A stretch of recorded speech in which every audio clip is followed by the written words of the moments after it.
పెళ్ళైనా పండగైనా వేడుక ఏదైనా పట్టు చీరల ప్రత్యేక వేదిక వారాహి సిల్క్స్. తెలంగాణలోని కౌలు రైతుల కోసం సరికొత్త పథకాన్ని తీసుకువచ్చింది కాంగ్రెస్ ప్రభుత్వం.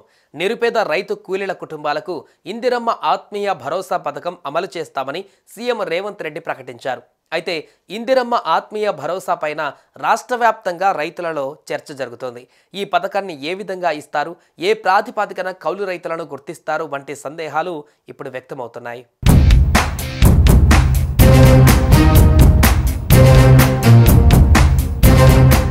రాష్ట్ర ప్రభుత్వం 11 లక్షల నిరుపేద రైతు కూలీల కుటుంబాలకు ఇందిరమ్మ ఆత్మీయ భరోసా పథకం ద్వారా లబ్ధి చేకూర్చేందుకు సిద్ధమైంది. ఈ నెల 26వ తేదీ నుంచి ఇందిరమ్మ ఆత్మీయ భరోసా పథకం అమలు చేయాలని నిర్ణయించింది. అర్హులైన ప్రతి ఒక్కరికి లబ్ధి చేకూరేలా చర్యలు తీసుకోవాలని సీఎం రేవంత్ రెడ్డి అధికారులను ఆదేశించారు. భూమి లేని వ్యవసాయ రైతు కుటుంబాలకు ఏడాదికి 12,000 రూపాయలు ఇవ్వాలని నిర్ణయం తీసుకున్నట్లుగా సీఎం రేవంత్ రెడ్డి వెల్లడించారు.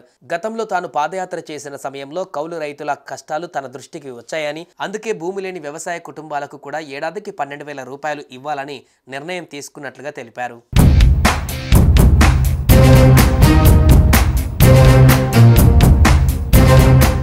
ఇందిరమ్మ ఆత్మీయ భరోసా పథకాన్ని ఎలా అమలు చేస్తారని రైతులు చర్చించుకుంటున్నారు. భూములు ఉన్న రైతులు కొందరు వ్యవసాయం చేయలేక కౌలుకిస్తే ఆ కౌలు చేసే రైతులకు ప్రభుత్వం కొత్తగా తీసుకువస్తున్న ఇందిరమ్మ ఆత్మీయ భరోసా పథకం ఇచ్చినట్లయితే అసలు భూములున్న రైతులకు రైతు భరోసా రాదు కదా అని తర్జన భర్జన పడుతున్నారు.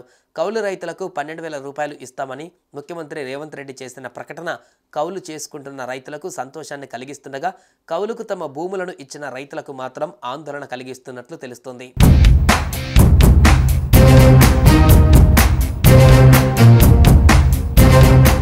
ఎన్ఆర్జీఎస్లో పనిచేసే కూలీలు ఇంటికి ఒకరున్నా ఇద్దరున్నా ఒక కుటుంబం కింద పరిగణించనుంది రాష్ట్ర ప్రభుత్వం. అలా భూమి లేని నిరుపేద రైతు కూలీ కుటుంబాలకు ఏడాదికి 12,000 ఇందిరమ్మ ఆత్మీయ భరోసా ఇచ్చేందుకు జాబితా సిద్ధం చేసినట్టుగా తెలుస్తోంది.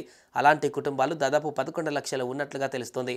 మరొకసారి గ్రామాల వారీగా క్షేత్రస్థాయిలో పరిశీలన చేసి అర్హులైన ప్రతి నిరుపేద రైతు కూలీల కుటుంబాలకు లబ్ధి చేకూరేటట్లు చూడాలని అధికారులకు ప్రభుత్వం స్పష్టం చేసింది.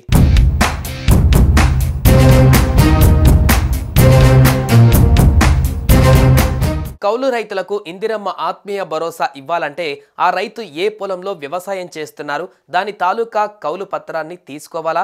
ఒకవేళ అది సదరు రైతు ఇస్తే ఆ రైతుకు రైతు భరోసా వచ్చే అవకాశం ఉంటుందా లేదా? అలాంటప్పుడు కౌలు రైతులకు భూమి ఉన్న రైతులు సహకరించే పరిస్థితి ఉంటుందా అని కూడా చర్చ జరుగుతుంది. దీనిపైన త్వరలోనే విధి విధానాలు విడుదలయ్యే అవకాశాలు ఉన్నాయి. అప్పుడే కౌలు రైతులకు ఇందిరమ్మ భరోసా అమలుపై ఓ కొలిక్కి వచ్చే అవకాశం ఉంది.